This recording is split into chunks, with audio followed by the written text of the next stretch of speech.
Donnie Little, my guitar and banjo instructor. I'm going to find out a little bit about his life, where it came from, and his love for music. Well, if I can remember that far back, we'll talk about it. I've been playing for, and I think now it's been 47 years. So.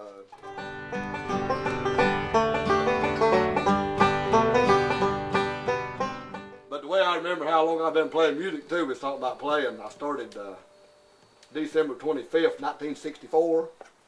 Well, she was born the 21st, 1964. So she was 4 days old when I started playing music.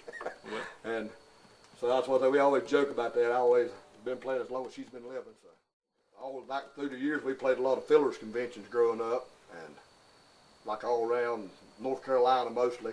Our family band. My dad and mom played music too. My brothers, and one summer we played all the way down to Key West and back, and then Florida. We got hooked up at the KOA campgrounds back in the 60s, yep. Late 60s and early 70s. So we'd play like every 60 miles of the KOA campground. So each night we'd play at the Pavilion building. So we played all the way down, all the way back. I think we played at like 20 or 30 KOA campgrounds that summer. Well, it's a lot of practice. And you get a lot of practice in that way. Like I said, we've done a lot of traveling when I grew up too. Yeah, we had a bus and everything. The little family band. So. And you play all kinds of instruments. You play. Yeah, I play the guitar, banjo, mandolin, dobro, bass. But I left the fiddle up to my brother. He teaches fiddle lessons. I just never could get the bow going. I mean, I can play a fiddle fine down here like this.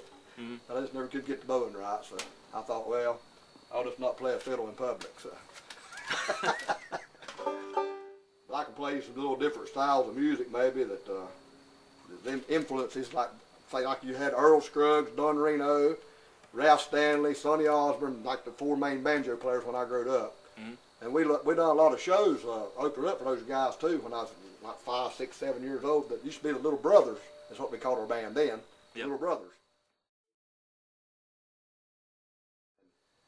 And Don Reno was my hero. He's the one that does a lot of like little double licks like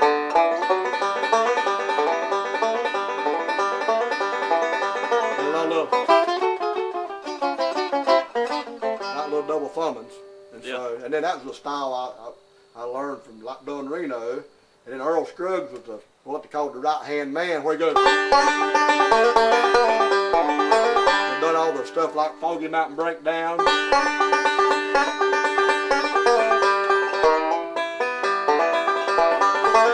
Lord, his notes was real good and clean. You know what I'm saying? He had a lot of drive and power in his right hand. And then you had Ralph Stanley. He played it back against the bridge and used a lot of index up on the top, like.